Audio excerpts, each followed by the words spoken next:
Okay, We we live. are live. We are live. Good evening, everyone. This is Cia and And Lashrecse. Lashrecse. We're gonna confuse them. We're gonna No, I am not Cia. She is. and I am not Lashrecse. She is. I This did. is what we get for having these in the evening. We should try lunchtime ones at some day. But I this don't is know, this but is at ease.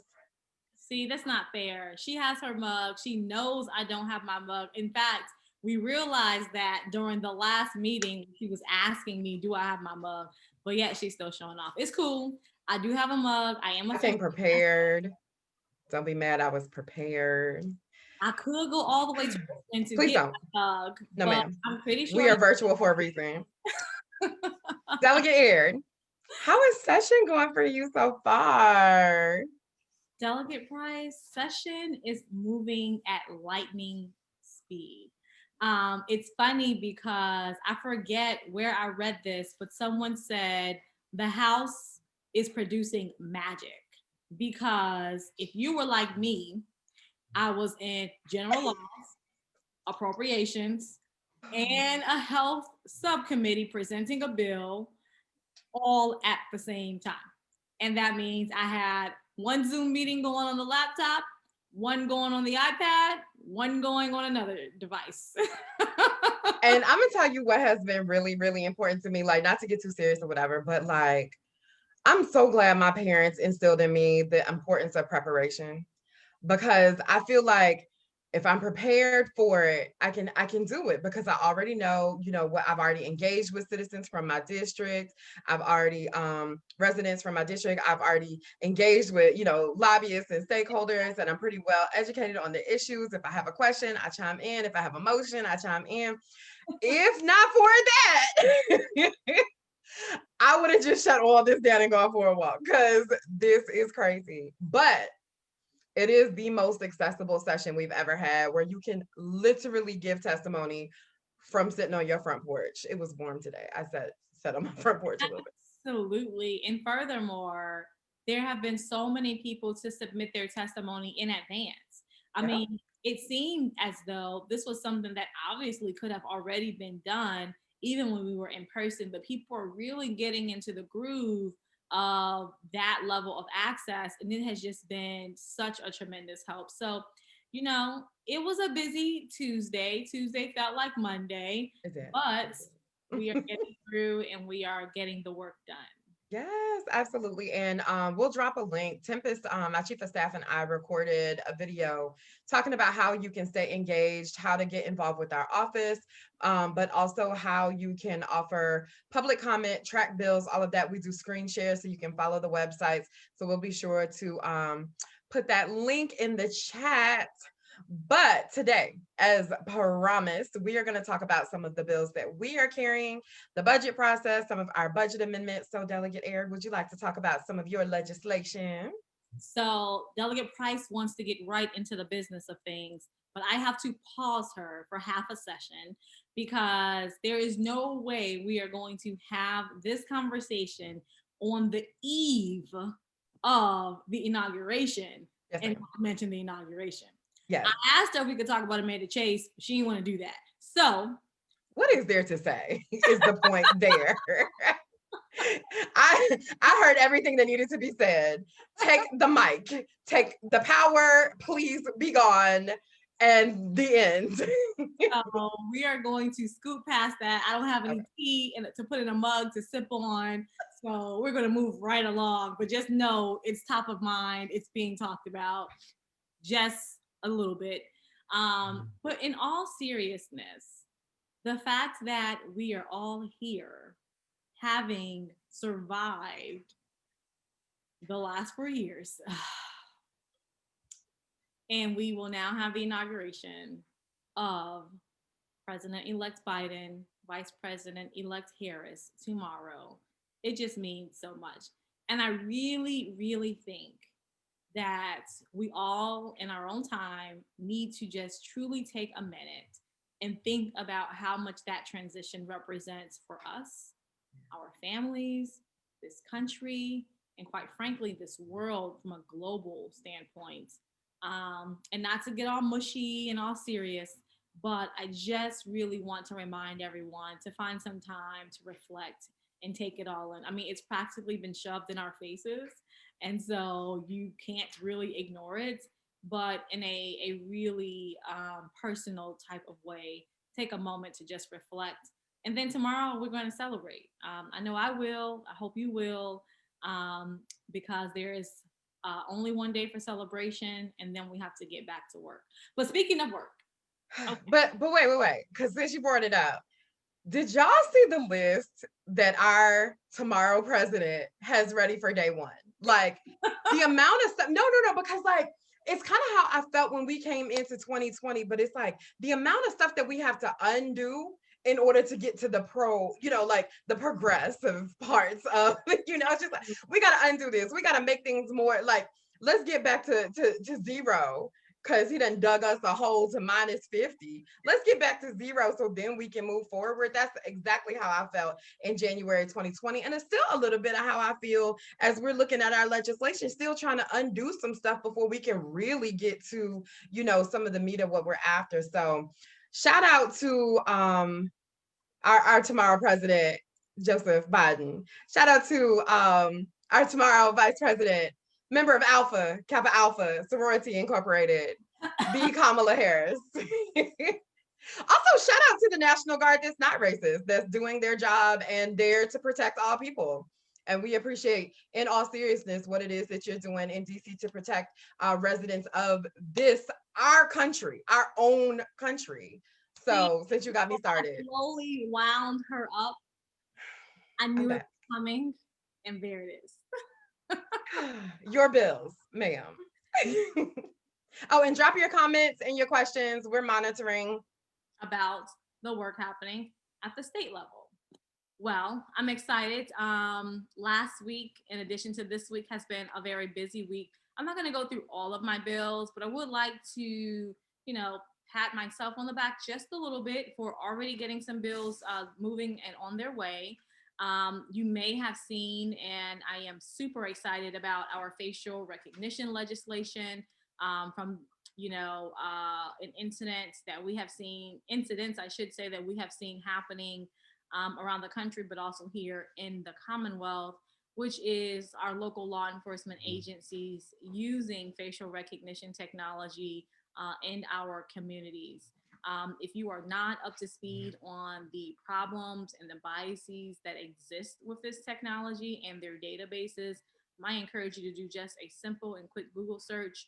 And ultimately, what we will do with this bill is just make it so that if a law enforcement agency wants to use this technology, they have to go through their local government first. Citizens deserve to have a say. The people who lead a locality deserve to have a say and ask the really difficult questions to make sure they have some say over how they're being policing, especially because there's a huge trade off with using this database. And one of those happens to be, especially for Black people, the possibility of being misidentified. In addition to that, just this week, we moved forward a huge bill that I brought back this year, which is the School Equity and Staffing Act. I believe very deeply and very strongly, and I said some of this in the committee, that ultimately the way we prepare to fund and support and provide resources to our schools, especially coming out of, or as we try to transition out of this pandemic, will really be the difference between the success of a next generation of people. And so we really don't have time to get this wrong. There's a lot of money that's involved in doing this the right way, but it's a worthy investment and one that has been delayed far too long. And lastly, I have a couple of other bills that are just as exciting, but we did a press conference this morning for our resolution around declaring that access to water is a human right. Self-explanatory, basic, essential resource, especially in a pandemic. And, I just want to make it clear that, both in my district, but also around the Commonwealth, we saw that this was a huge issue. And quite frankly, this has been an issue both globally and domestically for quite some time. And being in the pandemic merely exacerbated the impacts of having waited too long to make that declaration. And so we're super excited about a lot of the policy that we're working on this session. But those are just a few tidbits to name a few. Awesome, No, awesome. And we do have we do have some comments. Y'all are funny. We appreciate y'all for really watching, and we hope that our time together is informative and things. So if you have questions, please let us know in the comments. Some of the legislation that I'm working on, again, we had a bill limit of 7. One is to include domestic workers into the new Virginia Human Rights Act. And so the idea there is if you have someone working in your home and they are employed, then they should have the same protections against discrimination as if they were working outside of the home. Shout out to domestic workers, the largest or the fastest growing industry in the economy. We also have a bill to make those payment plans that we passed in a special session for rent prior to eviction to make those permanent. Right now, they will end July 1st if we don't make them permanent and have that conversation. So looking forward to that. Looking forward to making the case that housing is a human right, and we need to do everything that we need to do in order to keep families in their home. And I hear a lot of people talking about the pandemic, but evictions are violence outside of the pandemic as well. So this is a permanent non-COVID measure, but especially during COVID as well. Then House Bill 1890 is kind of like my baby here. This is the Voting Rights Act of Virginia. And I just want to give a shout out to the women of color that are pouring their heart and souls into this. So my chief co-hosts on that are Delegate Aird and Chairwoman Ward, because they are fierce and loyal allies in the fight for democracy here in our Commonwealth. And we've also been working with the Lawyers Committee for Civil Rights, New Virginia Majority, Advancement Project National Office, and newly added the NAACP Legal Defense Fund. So that is letting you know how serious we are about bringing this to Virginia. So stay tuned for more on that. That one died, so we'll keep moving. We are working on making curbside voting more accessible. So you should not have to go inside to request to vote at the curb. So we're fixing that. And then we are trying to make reproductive health services equitably accessible for all Virginians. And oh, the other housing justice bill that we have. So right now, if you if an eviction has been started for you, the process has been started, but you pay all the money that was owed prior to 2 days before the eviction is scheduled, then the eviction gets called off. But you can only use that once every 12 months. And our stance is if I pay you all your money, like let me stay in my house. It doesn't matter if it was more than once in every 12 months. And that's really arbitrary anyway. So allowing for me to say, if I paid you your money, I get to stay in my home. So that's another eviction prevention and housing bill that we're working on. So then we also are looking into getting a work group together to really investigate some of the managed care insurance decisions that have been made about behavioral health providers. We're hearing that it may be inequitable in how contracts are being terminated, and we just want to make sure that there is not a negative impact on the type of care that is available and accessible to our communities, and also protecting small businesses that are offering and providing that care. And lastly, we are trying to get a work group together to see how can we better track behavioral health information along with criminal justice information to see where's the overlap, how are we doing on making sure that we're diverting folks that need help from going inside the jail to getting the actual help that they need. So those are the ones that are still alive that I'm still working on. And then Delegate Aird, can you tell us about this budget process that's going on in the second year of a biennium? Absolutely. So essentially, if you are tracking even slightly, you will have noted that we had the budget process begin slightly sooner than in traditional years, a week before we actually gavelled into session.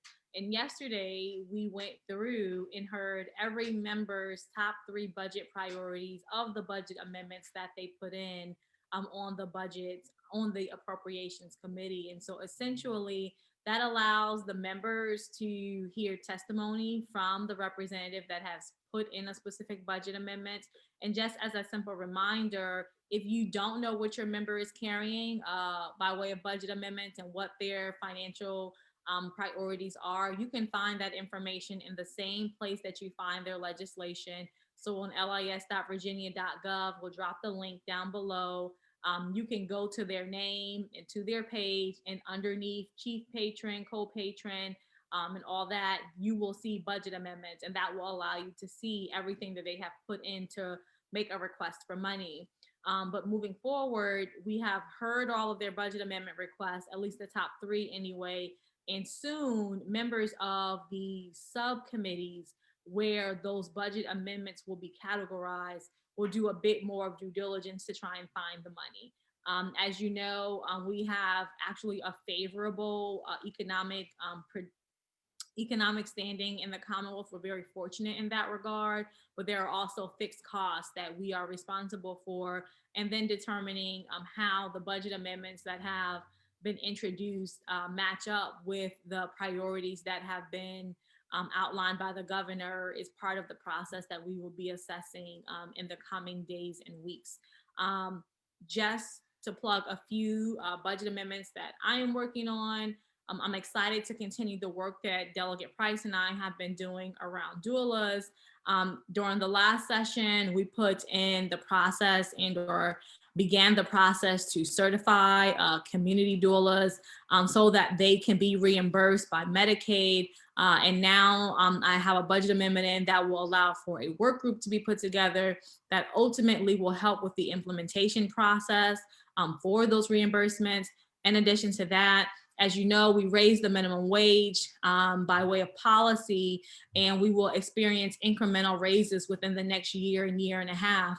Well, unfortunately, that has had a significant impact on our personal care or our home health care workers. And so we want to make sure that they aren't adversely impacted, both those organizations and companies that provide the services, but also, oftentimes the people who are receiving the services tend to be Black and Brown individuals. And with the raising of the minimum wage, that puts a huge financial strain on those organizations and those workers. And so we are going to work to make sure that there isn't an unintended consequence, if you will, of raising the minimum wage, and they all can stand to benefit from those wage increases. And so you'll see that as well. I'm excited to have in a whopping $504 million budget amendment for the funding of the legislation that I just talked about a little earlier, the SOQs. And that is really what it's going to cost to right size some of the delays for the resources and support staff that's needed in our school systems. And there are a few more. And so if you want to check out the rest, please feel free to look up what I'm doing on LIS, and you'll see that there are a few of them there dealing with evictions, TANF, community health centers, so on and so forth. But Delegate Price, what are you working on by way of budget amendments? Yeah, so I had quite a few because we had to get our budget amendments in prior to hearing back whether or not some of our legislation would have a fiscal impact. And so what we usually receive with the report on what it will cost the state in order to implement our bills called a fiscal impact statement. So sometimes you'll see impact statement right beside the text of the bill. And you can click on that and then they just kind of say, okay, like, would this need new staff in order for us to implement this? How much would it cost? That sort of thing from the state level.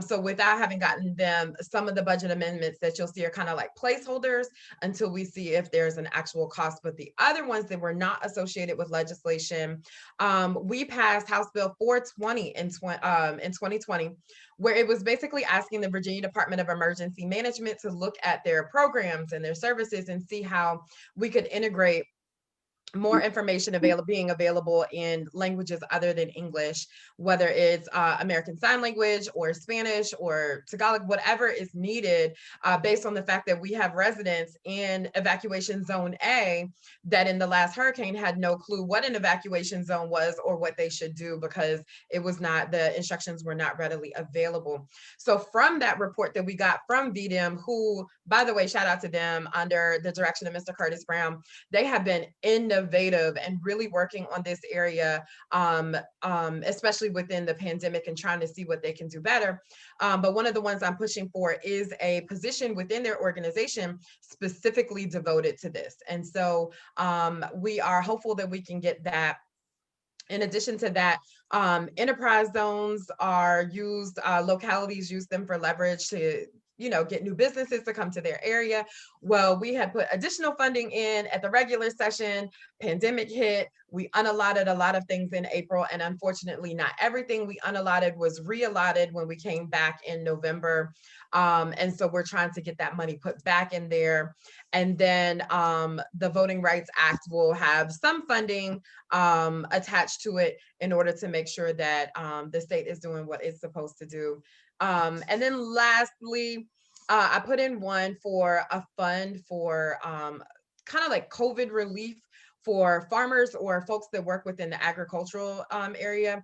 A lot of them were not eligible for local, state, or federal COVID relief funds. And so imagine being that essential to our economy, that essential to the life force of food, and not being able to get COVID relief.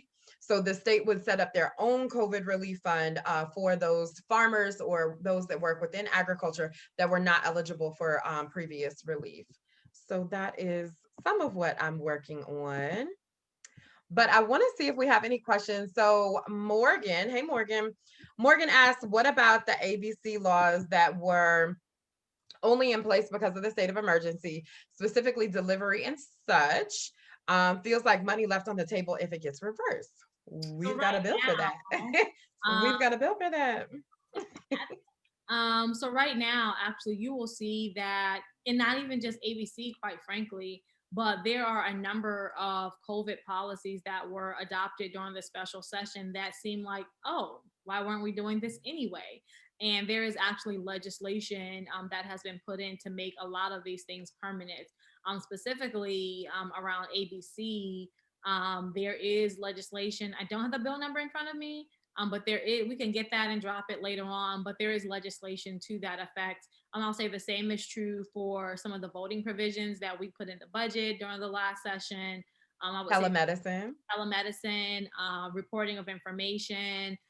There are a lot of temporary policies that we adopted by way of the budget that are now actually being translated into permanent law, and probably even some around housing, I believe. Yeah, those payment plans, y'all. If y'all can Yeah. let the folks know that evictions are not a thing, like stop. But it's really interesting too when you have these larger entities that really their concern is with payment plans, it interrupts their administrative ability to do evictions efficiently. Some excuse that does not consider the human element. There we go. And so Delegate Aird and I have fun on the housing and consumer protection stuff because we do, I think, coming from our backgrounds, coming from our areas, we are raising concerns that, I mean, I really do look at the code and I'm thinking, where was the voice, but we're raising these Also, concerns. she's being extremely modest. Delegate Price is slaying dragons right now when it comes to evictions and housing protections. There is no easy way to quantify the amount of time she has put in dealing with people who simply just don't care, just want their money, and does not care if it displaces someone in the meanwhile. And so she really is doing Gayman's work. And I just want to commend her because she is, I want to say single-handedly, but she No, quite, no, no. It's a team. It's a team. she quite But frankly thank has you. bitten into this issue and is not letting up until she knows that her people, our families throughout the Commonwealth can sleep safely and soundly at night, knowing that they are not under threat of eviction. Facts. Thank you. With that being said, if you all have questions, please put them in the comments and in the chat. While you are doing that, I don't know, I think maybe Delegate Price said this, but just remember that Delegate Price and I will be attempting to do our at eases on Monday nights at 6:30. And so if you miss us tonight, we're a little off schedule. We'll be back on Monday, so have your questions ready. There are some major policy developments that we expect to start to move a little bit within the next few weeks that we will be focusing more on and talking with you about. You may have seen some action already on the death penalty, marijuana reform, expungements, and all of these different things. So we have a lot to talk about in the coming weeks. So it's a question, but it is Mr. Rod Hall talking about price, modest, and nobody asked you, Rod Hall. like nobody asked you. Let me keep my moment, bruh.